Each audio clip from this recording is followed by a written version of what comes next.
It is our sincere hope that the movie will spread his spirit of sacrifice to all Vietnamese, especially among those who are fighting to bring freedom and democracy in Vietnam.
Like many Vietnamese political refugees overseas, the day after President Nguyen Minh surrendered to the North Vietnamese Communist Army on April 30th, 1975, Professor Nguyen began to recall Vietnam's historical events.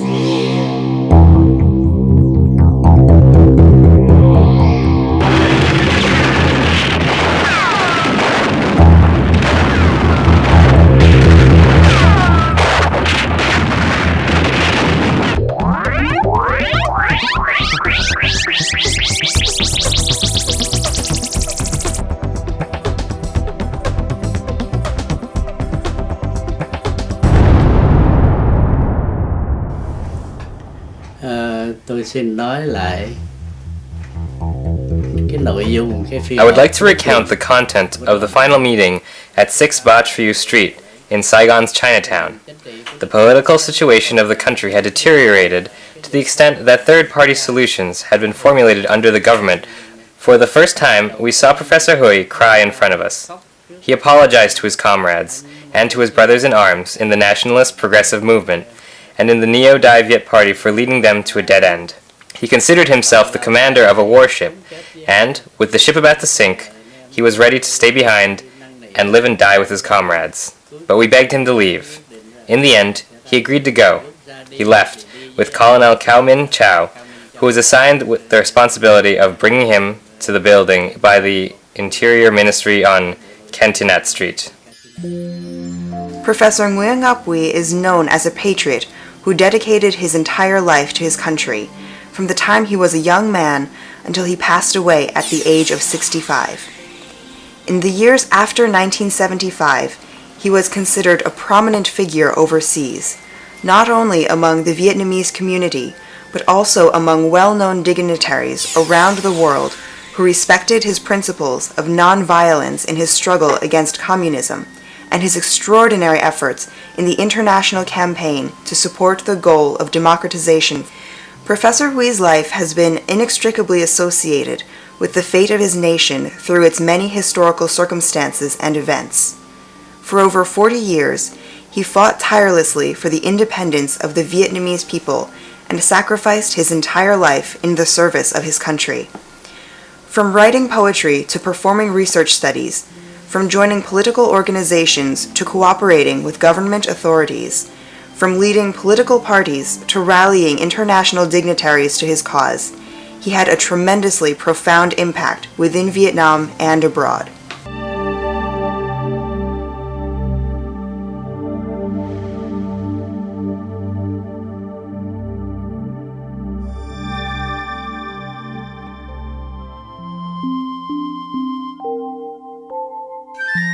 Given his vast knowledge, outstanding memory, extraordinary discipline and focus, and enormous capacity for work, he left a wealth of invaluable literary works and earned the respect of every reader. In his later years, Professor Huy often confided that if he had time, he would write a book every month. He wrote on the bus, on the train, on the airplane, in the back seat of the car, in his bedroom, even on his sickbed. two poems in The Vietnamese Soul, his book of poetry, were taught in schools and have become classics. They are The Unsung Heroes and Morning at Yang Bai, which many people have learned by heart, not knowing the poems by Dang Phung had been written by Mr. Nguyen. After Dai Viet Party leader Truong Thu An went missing in the 1940s, Mr. Huy took over the task of thinking through and rewriting the party's political theory to incorporate principles of liberalism and constitutional democracy in his book, The Doctrine of the Nation's Survival. That impressive set of books entitled The Doctrine of the Nation's Survival that we see now, he wrote most of it at a time when he only had his French 10th grade diploma and had not yet graduated from high school with a French baccalaureate. He completed it in mid-1954. His doctoral dissertation, entitled The Notions of Elite in Traditional Chinese Political Thought, was recognized as one of the best for the 1963-1964 academic year at the University of Paris. The fictional kung fu novels by author Jin Young are extremely popular, with millions of readers worldwide. In a book entitled The Hidden Political Thoughts in Jin Young's Martial Arts Fiction Novels, Professor Huy uncovered the hidden political concepts in this epic series, explaining the pros and cons in those concepts, and formulating a manifesto and concrete suggestions on how to build happiness for the people of a nation. The Lay Code, Law in Traditional Vietnam, is the culmination of in-depth and systematic scholarly research covering many aspects of the history and civilization of Vietnam. In the course of his research, he uncovered the true identity of the author of the Lay Code. There is no book in any language, even in Vietnamese, that can be compared to the 3-volume series of the Lay Code, which provides an in-depth study in English of Han Duc Code of Law. Perestroika, The Revenge of Marxism over Leninism, represents his last literary work, which he wrote while very ill and finished just 2 months before he died.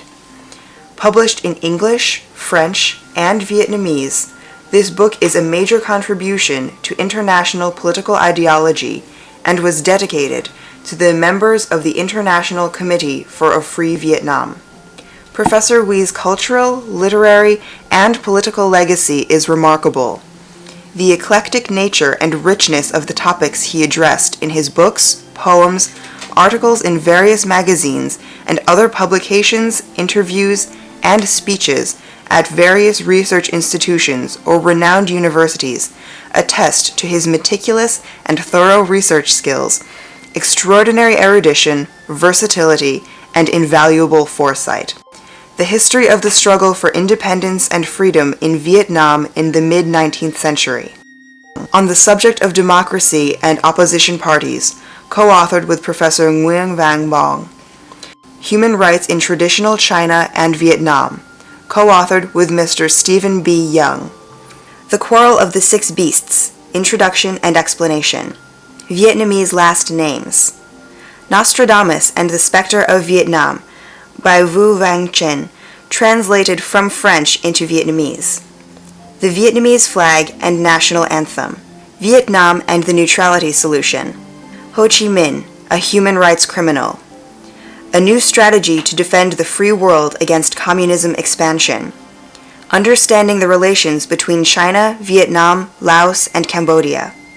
Training Materials for Mid-Level Political Cadres. His greatest dream was that after Vietnam attained true peace and unity, he would retire and devote his time to writing. He wanted to record his experience for future generations. He used to say, "Even if I live another 10 or 20 years, I still would not have enough time to write everything that I want." His intellectual capacity was extraordinary, his patriotism boundless, and his insatiable desire to serve his country permeated through every fiber of his being throughout his entire life.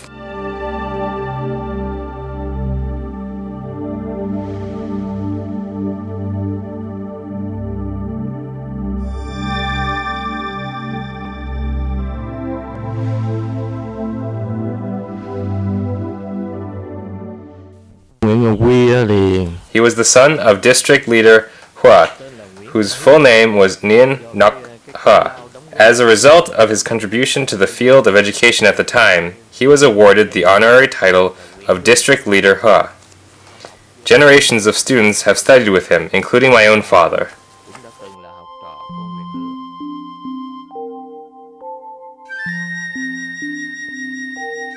Mr. Nguyen was born in 1924. As a young boy, he attended elementary school in the village of My Lap. Next, he attended junior high school at Tang Nguyen District Junior High. In 1937, he moved to Saigon and attended Petros Key High School.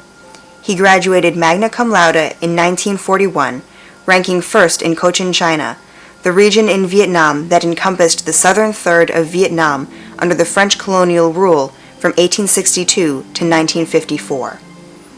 He taught himself and passed the French High School Baccalaureate I in 1954 and Baccalaureate II in 1955. Lúc mà ở bên Pháp thì When we lived in France, my mother was the main breadwinner of the family, so my father could be free to study. kiếm tiền cho gia đình để cho ba rảnh tay đi học. Back then, he worked as a waiter in a restaurant. Whenever there were customers, he would take care of them, then he would go back to study during any lull in between. Rồi ba rảnh chút nào thì ba trở lại ngồi ba học. In 1955, he moved to Phnom Penh, Cambodia, with Mr. Ngoc. The same year, he was assigned to go to France to assist Dr. Nguyen Tom Wang. He registered at both the School of Political Science, at that time renamed the Institute of Political Studies, and the School of Law and Economic Science at the University of Paris. He graduated from the Institute of Political Studies with a degree in International Relations in 1958. He received his law degree in 1959, MA in Political Science in 1960, and PhD in Political Science in 1963. In 1965, he became a professor at the National Institute of Administration in Saigon, teaching political science and constitutional law, concurrently holding positions at different universities, including the University of Dalat, University of Hue, University of Can Tho, Vang Han University, Minh Duc University, and the School of Pedagogy at the University of Saigon. He was also a lecturer at military academies such as the National Defense College, Command and General Staff College, and the College of the Staff for Political and Psychological Warfare. In 1967, he was invited to become Dean of the School of Law and Social Science at the University of Can Tho. In 1974, the private business college of Minh Chi was established, following the model of the French Business School, and applying concepts from American community colleges. Its mission was to train and provide middle and upper-level managers in the fields of economics and business who would help in the reconstruction of the country. The founding members of the college were Professor Nguyen Ngoc, Professor Nguyen Van Ngong, Dr. Phang Vang Song, Dr. Ma Sai, Dr. Do Tan Chi, Dr. Nguyen Wang Chin, Professor Chang Man Swung. In 1975, he came to the U.S. as a refugee and was given a research associate position at Harvard Law School. His first few years were devoted to translating into English and annotating the code of laws used in ancient Vietnam under the Le Dynasty, also known as Ham Duc Law.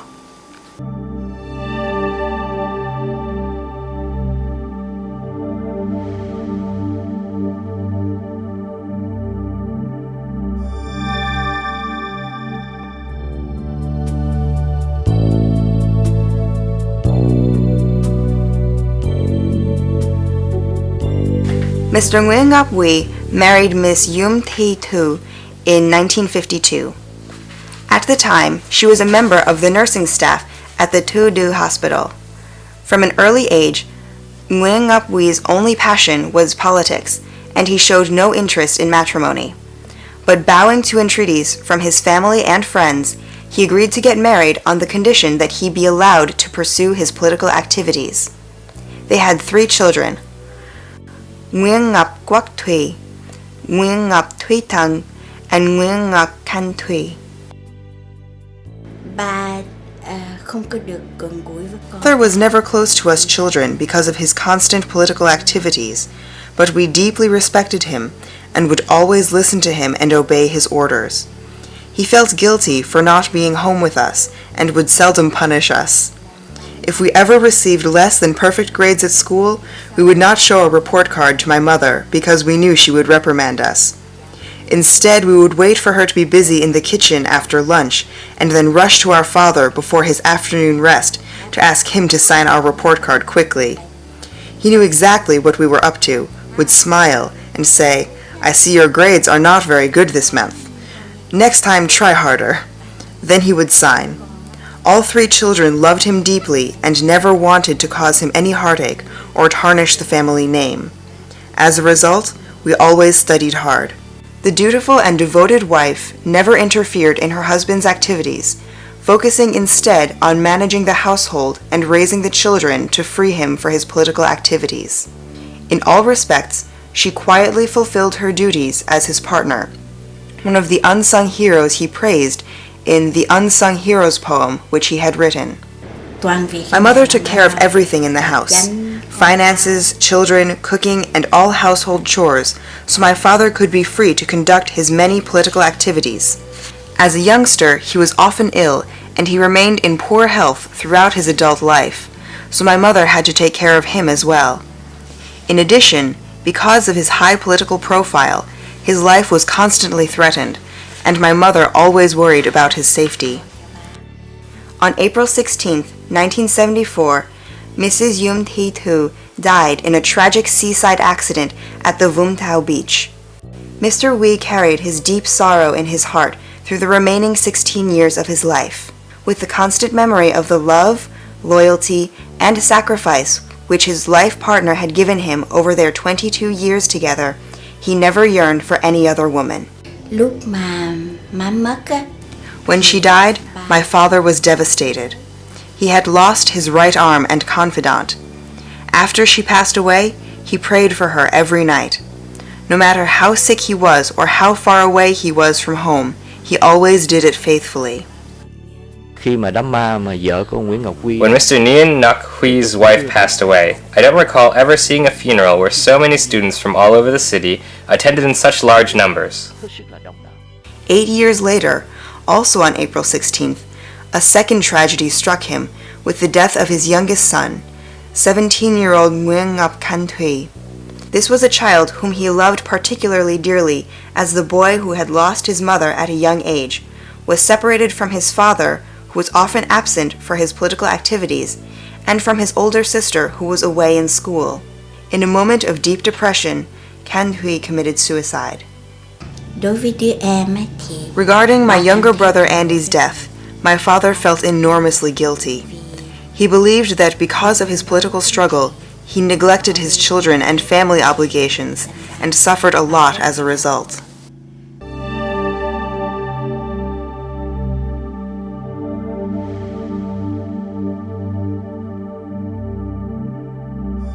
At the age of 19, Mr. Nguyen Ngoc Huy was a clerk with the civil administration in Can Tho province. In the beginning of 1945, he joined the Dai Viet Party, or National Party of Vietnam, to fight for the independence of Vietnam. He stayed with the rebellion movement for a short period of time, but left when the Vietnamese communists usurped power. In 1946, he worked at the National Library, sleeping there at night. During that time, the Cochin China chapter of the Dai Viet Party gave him the responsibility of writing political documents and articles for the party magazines Youth and the Vietnamese Torch. This was his most prolific period. He excelled in political analyses and commentaries using the pen name of Hom Nguyen, and a political satire writing under the names of Gong Nhang, Ba Sao, or Tu Sao. In 1953, he started using the pen name of Dang Phuong for his poetry. In 1949, he left his job to devote all his time to his party. He became a political instructor for the Youth Cadres Academy in Nha Trang, where Dr. Nguyen Tong Hoang was a minister for youth affairs. In 1951, he was transferred to reinforce the organization of Youth for the Defense of the Country on Hang Ngang Street in Hanoi, North Vietnam. When the government of Nguyen Van Tam disbanded the organization, he returned to Saigon and taught at the Le Ba Cang High School. In 1953, the Dai Viet Party cooperated with the government of Mr. Ngo Dinh Nhu, several dignitaries, and other nationalist organizations to form the Unified Movement for Peace. The movement demanded that the French return power to the Vietnamese people and that head of state Bao Dai democratize the regime. Mr. Huy served as a liaison between Dr. Nguyen Tong Hoang and Mr. Ngo Dinh Nhu. On July 20, 1954, the Geneva Convention partitioned the country in two. The North Vietnamese chapter of the Dai Viet Party moved to South Vietnam along with a large wave of refugees. When Mr. Ngo Dinh Diem took over the helm of government, Mr. Ngo Dinh Nhu did not keep his promise to the Unified Movement for Peace to establish a coalition government with nationalist organizations and to democratize the regime. Dr. Nguyen Tong Hoang had to flee to France. In 1955, Mr. Huy also went into exile in France and returned only after the fall of President Ngo Dinh Diem's government in November 1963. After the reshuffling of Nguyen Van Minh administration on January 30, 1964, Dr. Nguyen Tong Hoang became Deputy Prime Minister for Pacification, and Professor Huy was appointed as his cabinet director. After their coup failed, General Nguyen Khan deported Mr. Nguyen Ton Han and Professor Nguyen Ngoc Huy. Once in Tokyo, Mr. Nguyen Tong Han continued on to France and then to the U.S. He never returned to Vietnam. As for Professor Nguyen Ngoc Huy, exiled in September, he stayed abroad until the end of October when Mr. Phan Cach Siu took over the government with Mr. Tran Van Hong as Prime Minister. Deciding that the political situation was acceptable, the professor returned to Vietnam on October 31, 1964. In 1964, the three chapters of the Dai Viet Party in North, Central, and South Vietnam had differences of opinions. The North and Central chapters wanted to keep the status quo, while a chapter in the South wanted to democratize and cooperate with other nationalist organizations to save the country from communism. Professor Huy convinced the members in the South Vietnam chapter of the Dai Viet Party to create a new party called Thang Dai Viet, or Neo-Dai Viet Party. Though the Neo-Dai Viet Party participated in the democratic process of South Vietnam, it was clandestine in nature. In 1969, recognizing that the Constitution of South Vietnam had become more democratic, and that, in a democratic system, political parties are required to operate openly, the Neo-Dai Viet Party, along with some independent individuals and members from other parties, especially from the Dai Viet Party, came together to form the Nationalist Progressive Movement, with Professor Huy as General Secretary. Through the National Institute of Administration, Professor Nguyen Ngoc Huy worked in collaboration with Professor Nguyen Ban Bong to establish a class of middle and upper level leaders to manage the country's administration, which covered territory from the meridian which marked the beginning of South Vietnam in the north all the way to the point of Ca Mau, the furthest southern tip of the country. I see three important phases in the formulation of the strategy for his struggle. The first was the establishment of the Neo-Dai Viet Party, which switched the direction of the struggle from a military objective to overthrow the government to a non-violent political emphasis. In 1967, Vietnam had a constitution that was clearly democratic in nature. As a result, Mr. Nguyen Ngoc Huy and several officials from other political parties came together to form a movement called the Nationalist Progressive Movement. Their first goal was to create a system based on political activity to fight against communism. Another goal was to train middle and upper level leaders to manage the country in the post-war era. In 1968, he was invited to be a member of the South Vietnamese delegation to the Paris peace talks. The Communists took advantage of the talks for their propaganda purposes. He helped the South Vietnamese delegation develop a comprehensive strategy for countering their arguments.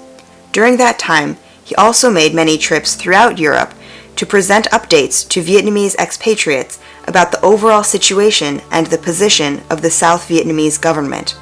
Dr. Bin, Professor Hui, and I initiated talks with students, first in the city of Busançon, in France, and working our way up to the city of Belfort. There were events where a few dozen students came. In Mulhouse, we had over 80 students, and then in Strasbourg, we had about 200 attendees. After that, we went to Nancy, and then returned to Paris. In 1973, he was invited to join the South Vietnamese delegation at the La Salle St. Cloud discussions with the Communists. He remained in France for only a few months and then returned to Vietnam. Prior to 1975, Professor Hui had toiled tirelessly for the welfare of his country, earning the trust of the Dai Viet Party and holding key positions in the party. Once overseas, in the early years following the fall of South Vietnam, he tried to infiltrate back into Vietnam and make contact with his former brothers-in-arms. After realizing that this approach was not feasible, he changed strategy. His new plan consisted in addressing head-on the issues of human rights and democracy among the Vietnamese expatriates to build their political awareness and to help change the view of the world from acceptance of the events of April 30th, 1975 as a historical fact to a view of the event as a calamity for the Vietnamese people and a matter of conscience for the world. In 1981, together with the other members of the Nationalist Progressive Movement and many other independent dignitaries, he formed the Alliance for Democracy in Vietnam and was elected chairman of the Central Executive Committee of the Alliance.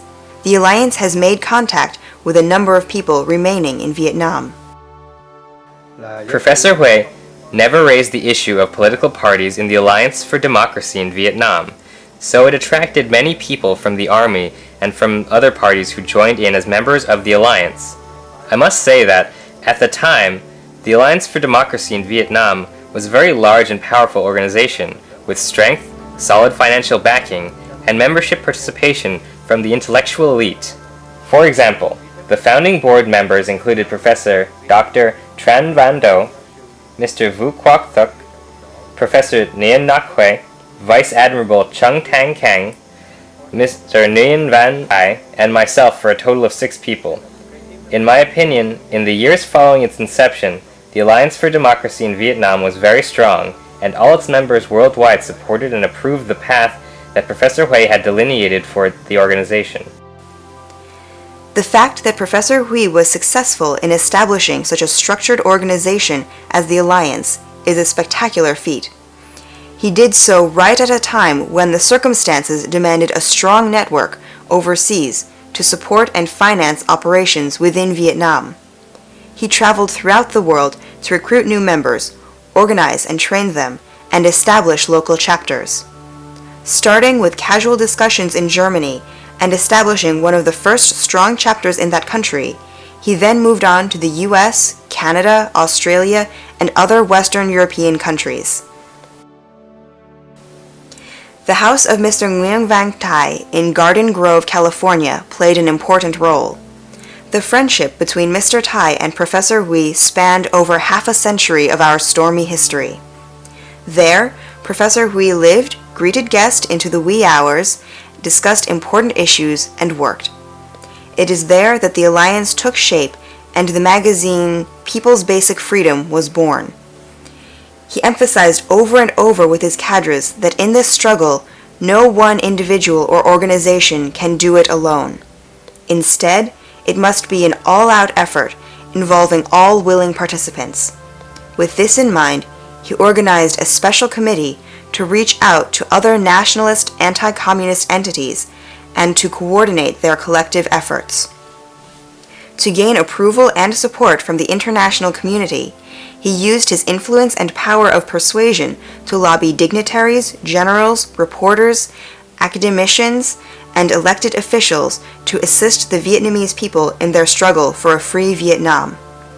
This effort led to the creation of the International Committee for a Free Vietnam.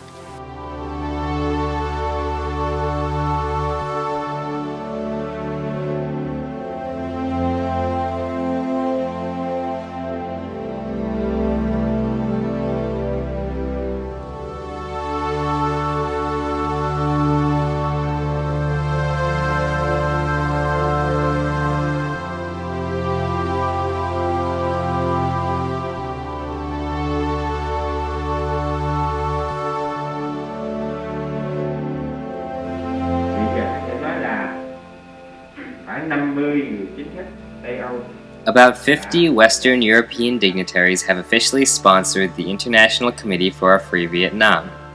During the opening ceremony of the committee on December 4th, 1986 in Brussels, the South Vietnam flag hung in a place of honor among the row of flags outside, next to the flag of the United States, the nation hosting the ceremony. On the left side were the flags of the European Union and other nations. The ceremony was a very solemn event. I believe that Professor Nguyen was uniquely qualified to create the International Committee for a Free Vietnam. He traveled throughout the world to France, Germany, Belgium, Canada, Australia, and the United Kingdom, meeting with people individually to invite them to participate in the International Committee for a Free Vietnam. It is very unfortunate that after his death, the committee no longer remained active, because we did not have anyone with the stature of Professor Nguyen to maintain the unity of thought and action for the committee. It is a regrettable fact, and I think that in the future, if we are to succeed, we must find a way to rebuild a committee similar to Professor Nguyen's. When I saw Professor Hui, I was very happy. I congratulated him on his good health, but he replied, "You may not know, but I was near death." I was surprised and asked him why. The professor said, "You know, I was ill and was hospitalized. I was very weak. But then, out of the blue, Paul Venkerhoven from Brussels called me and told me to make plans to go to Belgium for the opening ceremony of the International Committee for a Free Vietnam. I was so happy. I asked my doctor to discharge me from the hospital, but the doctor refused. He told me I was too weak and that I would die if I left the hospital. But I replied that even if I died, I had to go." The Canadian chapter of the International Committee was created and officially opened on December 9, 1989, on the floor of the Canadian House of Commons, with 3 members of Parliament as co-chairmen: David Kilgour, David Walker, and Howard McCurdy. The U.S. chapter was created on November 6, 1992, with Congressman Robert Dornan as first chairman. The Australian chapter had its opening ceremony on October 15, 1992, in Canberra, with 3 co-chairmen, Representatives Ted Grace and Philip Rudock, and Senator Jim Short. On May 2, 1995, the International Committee held its first international conference on the U.S. Senate floor. On April 24, 1996, the International Committee held its annual meeting on the floor of the U.S. Senate and, at the same time, participated in a political conference organized by the Alliance for Democracy in Vietnam. At the request of the participating member organizations, the International Committee passed a resolution to push actively for the democratization of Vietnam. In an interview on April 18, 2007, Member of Parliament David Kilgour shared his feelings about Professor Hui. The creation of the International Committee for a Free Vietnam is a huge accomplishment of Professor Hui, which not everyone could have brought to fruition. Through this organization, many nations have become friends of the Vietnamese people. Mr. Venkerhorn came to California and stopped by my house. He told me, "Though I'm a foreigner, I love Vietnam and want to fight for Vietnam." You can well imagine how difficult it has been for me to call renowned dignitaries over the phone and invite them to join the International Committee, but I am willing to make that sacrifice because of my personal affection and respect for Professor Hui and my love for Vietnam.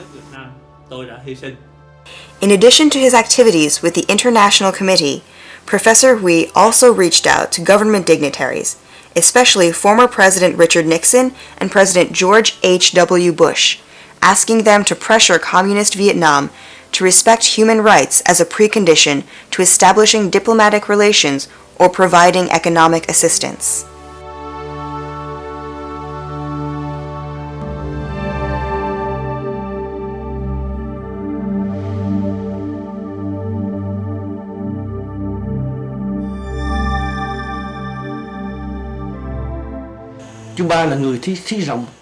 He had extraordinary foresight. He believed that he had many students or comrades within the National Institute of Administration and among officers in the Army. As a result, together we established the Private Business College of Minh Tri, and he assigned me to the direction of the school from the end of 1974 until the school's demise in 1975 when the country collapsed. If that program had succeeded in future years, we would have formed trained cadres, party members, and comrades in the spheres of business activities to help in the development and economic growth of Vietnam. The doctrine of the nation's survival is a system of philosophical and political thoughts which Mr. Trung Tu An, a revolutionary thinker and leader, published on December 10, 1938. In 1939, Mr. Trung Tu An published a statement establishing the Dai Viet Party with the doctrine of the nation's survival as the theoretical foundation for the revolutionary struggle to bring independence to Vietnam, which at the time was under French colonial rule. Mr. Nguyen is one of the followers who continued in Mr. Trung Tu An's footsteps. His major contribution was to systematize and further develop the doctrine of the nation's survival into a scientific doctrine to counter the doctrine of international communism. Professor Nguyen's two-volume set of The Doctrine of the Nation's Survival was published in 1964 in Saigon and was reprinted in July 2006, its first publication overseas. The professor wrote volumes on the subject of the democratic rule of law and about the doctrine of the nation's survival. In addition, he has written many books about the democracy for Vietnam. Democratic rule of law is the participation of all citizens in the political process, and the rule of law means that the law must stand above the individual, never the individual above the law. This law is the law as decreed by the will of the people. In regimes abiding by the rule of law, anyone, even the president, who violates the law must be punished under the objective eye of the law. As he observed Western societies, nations with stable political systems, and with truly prosperous economic development, the professor found that only a regime under the democratic rule of law can bring stability to Vietnam. I think the understanding of Yung Tap Shin Tong as a cultural theory, as a political theory, is valid today and will be helpful to the Vietnamese in the future. Now, the concept has two parts. One is Yung Tap, which is the concept of the people, the nation, the group, the cultural tradition, what is unique and special to Vietnamese that makes them different from Chinese, Cambodians, Americans. And then Shin Tong, which is a notion of essence or life or driving or success or surviving. So the theory talks about how do the Vietnamese, as a special and unique people, thrive and survive on their own terms. And that will be relevant as long as there are Vietnamese. I think the important thing about this theory as refined by Nguyen is to look at the balance, the tension between the individual and the group. All political theory, all cultures deal in some way with the individual and the group. Which is more important? Who should give in to whom? Should the individual be subordinate to the group, or should the group back off and let the individual do whatever he or she wants? I think the understanding of Yung Tap Shin Tong, as refined by Professor Nguyen, focuses in on the individual as shaped by the group. So there's a kind of a dialectical tension, if you will, where you need both. And I was always struck by their tremendous similarities between this vision and the Western vision of American constitutionalism in John Locke, which is why I felt that it was so easy for the Americans to support Professor Nguyen and the Tung Dai Viets, and it was easy for them to work with the Americans, because in both traditions we want to develop the opportunity of the individual. And then I think Yung Tap Shin Tong will be the most appropriate political theory. While researching the institutions of various countries through the two world wars and the relationship between the superpowers and weaker nations, especially the situation in Austria and Switzerland, Professor Nguyen developed and proposed the following policy. In order to escape from the control and manipulation of the major powers, Vietnam must pursue the status of permanent legal neutrality. To achieve this policy, the Vietnamese people must participate in the struggle to free themselves from the communist yoke, and then must actively protect their independence, their territorial integrity, and their status of neutrality. This neutralization implies that Vietnam would be organized as a liberal democracy, but must adhere to the status of permanent legal neutrality as in Switzerland, with the approval of and guarantee from the superpowers. He died just after the collapse of the Berlin Wall and the collapse of communism, and he knew that communism was dying in Vietnam. He knew that the struggle of the Vietnamese people against the communists would be successful. The communists had not been able to obliterate Vietnamese traditions, Vietnamese nationalism. And they might be powerful for a while, they killed a lot of people, they're very cruel, but in the long run, they're defeated. So I think the issue of Vietnam standing equidistant today in a post-communist world applies to China on one side and America on the other.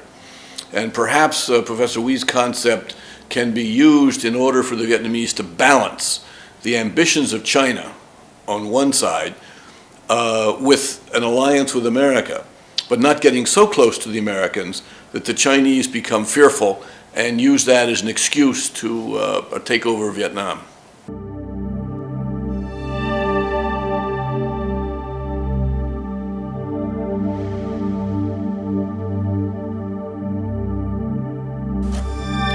After years of tireless activities, creating alliances, and traveling all over the world to deliver lectures and speeches, Professor Hui's health was failing. Friends begged him to reduce his workload and cut back on his traveling. He just smiled in response. Only when he was near death did he reveal the extent of his illness. He had been diagnosed with cancer in 1982. Over the years, the tumor spread from his tongue to his throat and metastasized throughout his entire body. Yet no one ever saw him flinch with pain or heard him complain. In the last years of his life, his doctors were baffled, amazed that he was still alive, still productive, still walking on his own. Indeed, in the terminal stage of the disease, cancer patients generally are under a tremendous amount of pain. He too recognized that his being still alive was a miracle. Only now do we understand. Realizing he was near death, he raced against time to accomplish his lifelong dream and mission. Against his doctor's orders, in mid-July 1990, he flew from Boston to Europe as planned to attend the World Conference of the Alliance for Democracy organized in Holland. When the plane landed in Zaventem, Belgium, he fainted from exhaustion. When he regained consciousness, he asked the ambulance to bring him to the airport terminal to wait for his friends to pick him up, instead of taking him to the hospital. He was taken to the house of Mr. Nguyen. There, a doctor gave him a thorough exam. She noted that the patient's blood pressure was very low, his pulse and heart feeble, and that all other major organs were also very weak. To alleviate his condition, she recommended intravenous feeding. For such treatment to be done at home, however, the health regulation in Belgium required a blood test and other rigorous procedures. Therefore, as an emergency remedy, the only solution was an injection with fortified medicine. His friends made arrangements to bring him to Paris, where the conditions for medical treatment would be better than in Belgium. Furthermore, he had important meetings in Paris scheduled for Saturday, July 21st, 1990. There, 2 Vietnamese doctors took turns caring for him. His body was near collapse. Several times they had to interrupt the IV transfusion because he was too weak. When he felt a little better, he started receiving visitors and leading the meeting of the European chapter of the Alliance on the spot to prepare for the World Conference scheduled for August. Realizing that his medical condition was critical, however, the doctor suggested taking him back to the U.S. for treatment. On Saturday, July 28, 1990, doctors kept him on the IV transfusion, but this time they were not successful. His veins had collapsed completely. He could not even drink a bit of ginseng tea. His breath became shallow, and he slowly lapsed into a coma.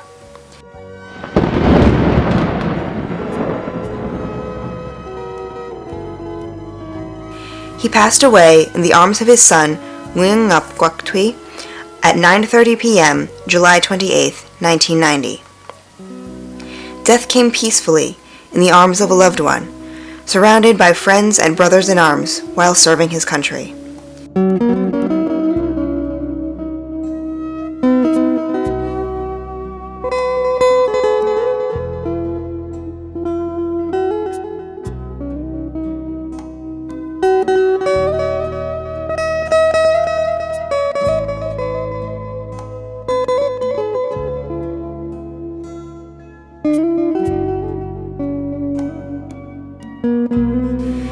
The beacon no longer shined brightly. He was forever gone. The hard-working gardener who had devoted his entire life to nurture the seedling, fertilize and water the garden of his homeland, had to leave the garden without reaping the fruit of his labor. He leaves behind a rich cultural and political legacy, the political organizations which he founded, and a political agenda still unfinished.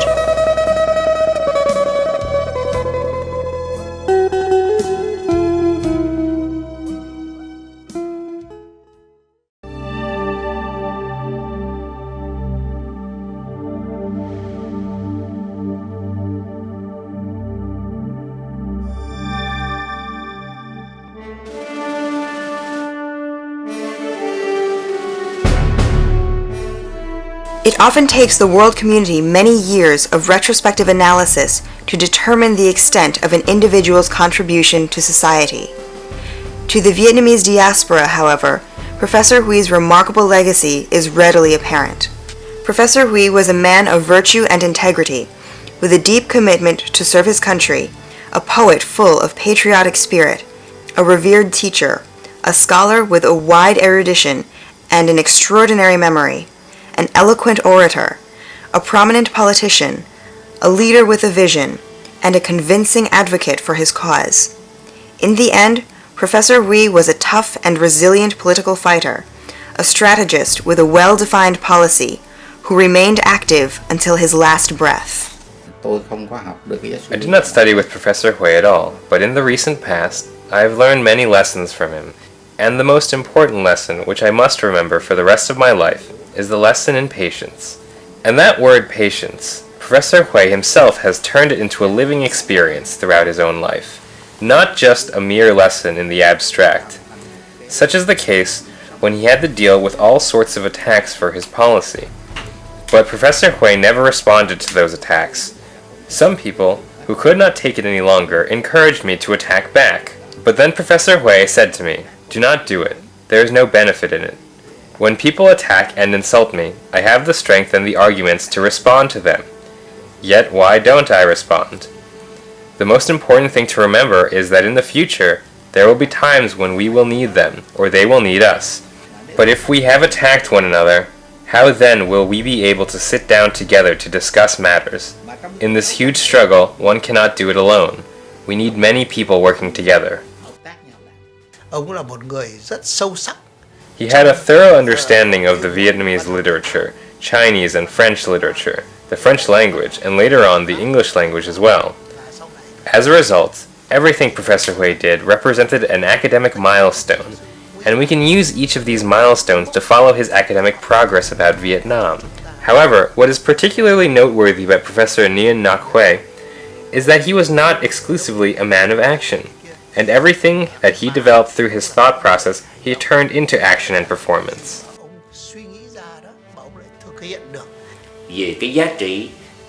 The Venerable Tran Van An praised Nguyen Ngoc Hui's true and brilliant value. He said to him, "What is so regrettable is that if you were free to research and write about Vietnam's culture, your contribution would be so considerable and so beautiful." Professor Hui remained quiet a moment, then replied, "You are right, but given the state of our country, how can I, in all conscience, just sit and do research? It is unfortunate that now that he is gone, we must assess the legacy he left behind. His political struggle has not had the lasting impact and success that his cultural legacy has enjoyed. He devoted all his efforts to his political activities, not leaving enough time for cultural academic research. When he passed away, he left a huge gap in the political arena of Vietnam for today and the future. It is a big loss for the country, but it is not his loss." During our activities with Professor Hui in the New York area, we focused considerable effort on the young adult groups. Whenever we had the opportunity, we invited the professor to speak directly with these youth groups. He shared a lot of his knowledge and experience with them during those meetings. From a political standpoint, we must recognize that Professor Hui had a very long-term visionary perspective. Indeed, patriotism among the refugees newly arrived in the U.S. was at an all-time high. Everyone wanted to return to Vietnam and organize movements of resistance to overthrow the communist regime through violent means. But then, Professor Nguyen argued that we had lost the war in part due to reasons internal to our country, but also in large part due to Western public opinion. Therefore, he focused his efforts on influencing the Western public opinion positively towards the cause of nationalist Vietnamese. Professor Nguyen campaigned tirelessly to establish the International Committee for a Free Vietnam. The gathering at 8200 Westminster Address was held in a solemn atmosphere and was well attended by a large number of respected dignitaries. I was very moved that he had assigned to me the honor of introducing him. That day I said, "If Professor Nguyen pursues the literary and artistic path, he will go into the annals of history through the main door. If, however, he continues his political fight like this, he will just become another unknown." Then I saw Mr. Nguyen tearing up. Later he said, "It is true that it is my destiny, and you have read my mind correctly, but still, my job is to fight." Then I asked him, "Why don't you, an educator and elderly professor, pass the struggle on to a successor?" He replied, "I've made many efforts to plan ahead, but so far none have been successful." With each successive visit, as we confided in each other, I came to understand his difficult predicament and suffering. If only there was another person in Vietnam of the same generation as him, who could take on the fight so he could return to his role of theoretician. If only he had been able to play the role of Zhu Liang as master strategist to some Liu Bei and Guan Yu, I think that it would have worked. I must say that he had an extraordinarily strong spirit. He lived almost constantly with the struggle. Whenever we met, we would start with some light conversation for a few minutes, and then he would get right back to discussing the fight. Prior to 1950, I honestly did not know Professor Hui. It was when I joined the Kiet Tien class for young adults in 1950 that I had the chance to meet him, and while attending the course with him, he was the best at explaining political issues. Anyone who wanted to discuss politics with him walked away thoroughly impressed with him.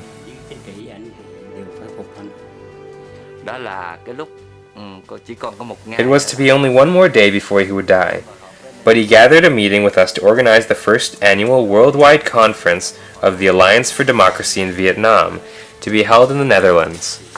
When he landed at the airport in Brussels, he fainted. When we carried him out and brought him to Paris, he was extremely tired. Yet he sat and met with us until 2 o'clock in the morning, when he signaled for me to give him an injection with fortified medicine. By then we had to nourish him with drinks full of vitamins because he could no longer eat. 2 days later he died. The biggest impression on me was to see him overcome with pain. That is, he did not take any pain-killing medication to allow his mind to stay always clear and to fulfill all of his obligations. His 4 speeches were written under those circumstances. 4 bài diễn văn của ông đã viết trong cái bối cảnh đó.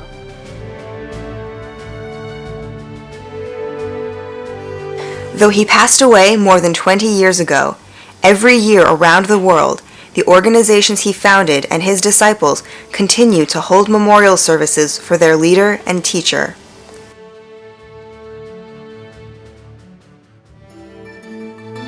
The first Vietnamese version of the documentary movie titled Ngoc, The Man and His Legacy, was received to critical acclaim in 2008 in showings across the United States and in Canada.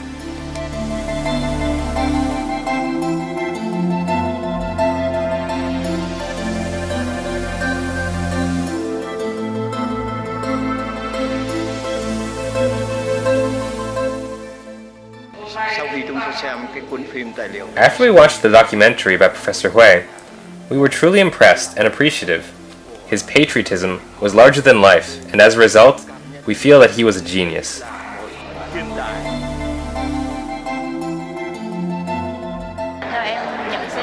In my opinion, even though the original film was longer and has now been shortened to just 30 minutes, I found the film to be very interesting and very touching.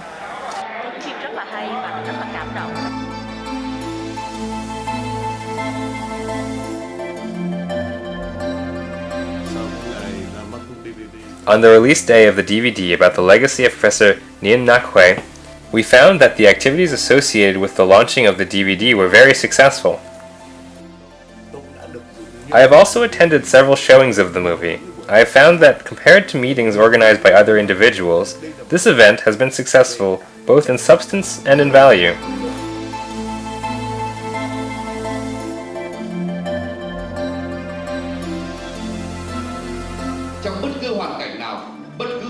Under any circumstance, all one needs is a patriotic heart to follow the professor's path. To those who ask me, under what circumstances did Professor Nguyen die and how, I have only one answer. He sacrificed his life for his country.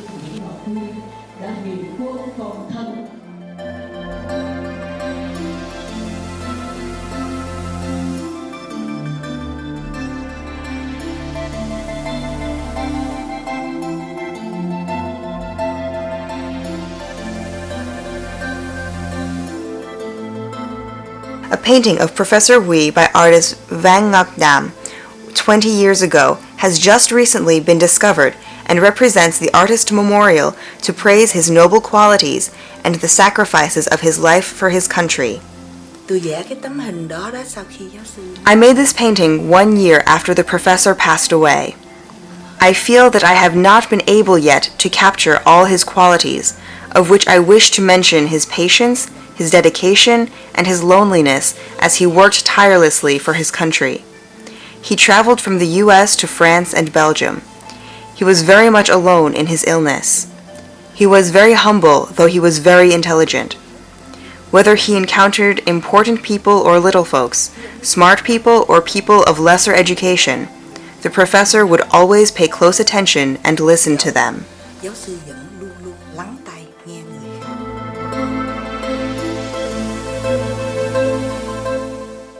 Professor Nguyen and Mahatma Gandhi were great leaders of the 20th century because they both believed in human beings, in democracy, in nonviolence, dignity for all, the rule of law, and all of the things that we in Canada and America and the rest of the democratic world believe in. It's true that Mr. Gandhi won in India and Vietnam is still in the totalitarian gulag, but I am certain that Vietnam will become a democratic country of the kind that Dr. Nguyen was asking for. To commemorate Professor Nguyen's contribution in the international campaign to support a free Vietnam, the governments of several states of the United States of America made the following proclamations. I, the Vice Mayor of this great city, on behalf of our great Mayor, Mayor Bill White, and over 2 million people, and a great number of that being of Vietnamese descent, we hereby proclaim this day as Nguyen Ngoc Day.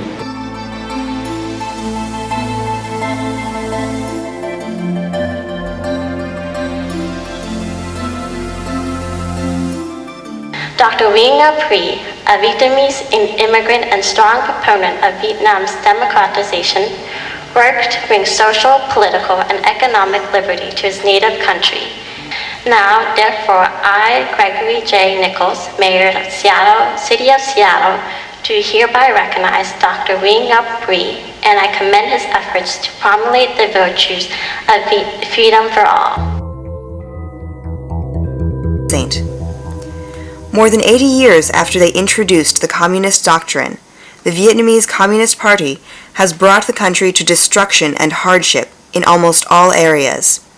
It has robbed people of their right to freedom, decimated the environment, ravaged the country's natural resources, destroyed the country's moral and cultural traditions, and murdered patriotic citizens.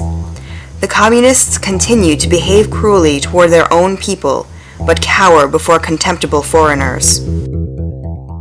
Seeing the dangers of communism, Professor Nguyen presented a viable strategy to prevent expansion, and he believed the ultimate success of the struggle.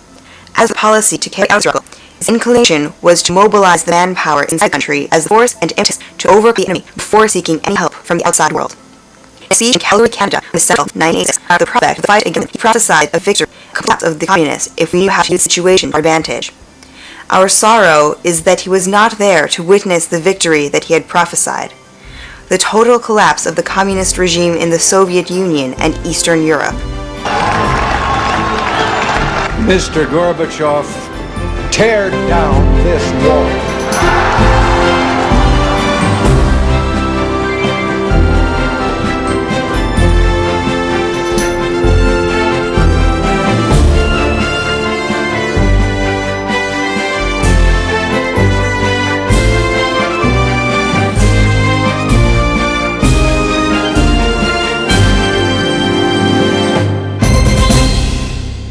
The image of Nguyen, afflicted with cancer and in failing health, struggling on the long road, heedless of rain or shine, to find a way to rescue his country from the yoke of communism, is the very image of love and patriotism of our time. His lifelong dedication is a strong message for generations to come, in Vietnam or overseas, to keep up the struggle for democracy and freedom, to mobilize the public opinion and pressure the communist regime for change.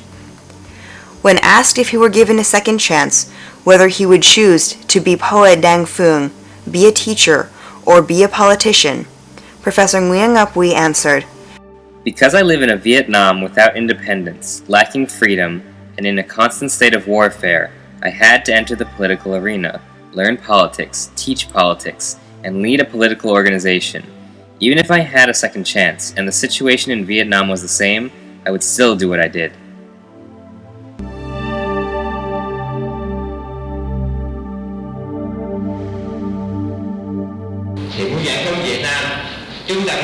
To liberate Vietnam, we must accomplish three things. First, we must organize the struggle inside Vietnam. No one other than the Vietnamese people themselves can do it for us. No country can come forward and liberate us out of either humanitarian or ideological concerns. We must lead the fight ourselves to liberate ourselves. Vietnamese who emigrated overseas must mobilize to support their fellow men who are fighting inside Vietnam. Third, we must lobby for an international solution that will be beneficial for us. Those three tasks must be carried out at the same time and must be done properly.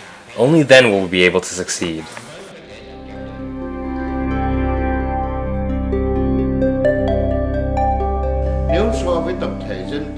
Those who love democracy and thrive to bring happiness to the nation should look upon Professor Hui as a role model. This role model was a talented man, kind and generous, with high moral standards, who never played tricks on or deceived others, and loved his fellow men, friends and foes. There are two things we must remember.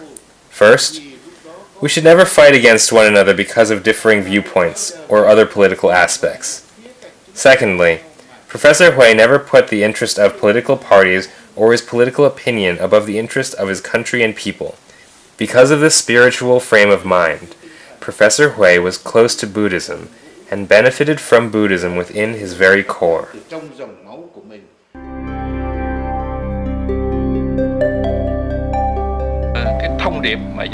The message that Professor Nguyen wanted to leave for future generations is that we need to develop our own internal resources so that the framework of democracy is based on the strength of our Vietnamese nation, and this strength can liberate our country to become a powerful nation in the world.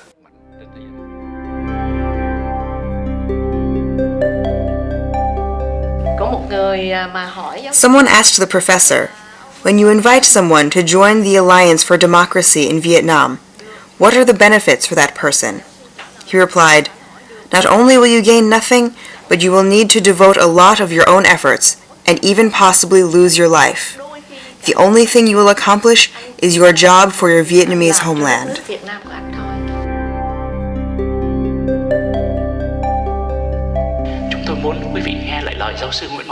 We want you to hear Professor Hui's words, his last words. The dissolution of the communist regime of Vietnam will require much more effort, and each one will contribute differently to this effort. Some will work actively, others more passively. Some will choose the subject of religion, others the issue of human rights. Those in the community who work together must be considered as comrades. If they can't be comrades, then call them companions, but we must always respect one another. Professor Nguyen was a man of integrity, with an unsurpassed sense of dedication. He was a skillful political leader, with a vast erudition and unparalleled foresight. He struggled tirelessly and skillfully, successful in his lobbying efforts, convincing his audience with his honesty. He looked at organizations only as a means to achieve his goals. He always put the interest of the nation first and served his country until his last breath. Those are some of the many comments bestowed upon him during his life as well as after his death. A revolutionary, Mr. Lee Dam-ah, stated, "Nourish the body, you become a slave. Nourish the brain, you become a man. Nourish the spirit, you will become a saint." Nourishing his body was never Mr. Nguyen primary concern. He did not nourish his brain to become arrogant of his knowledge or talents. He dedicated his life to the service of his country. He only nourished his spirit and became a saint.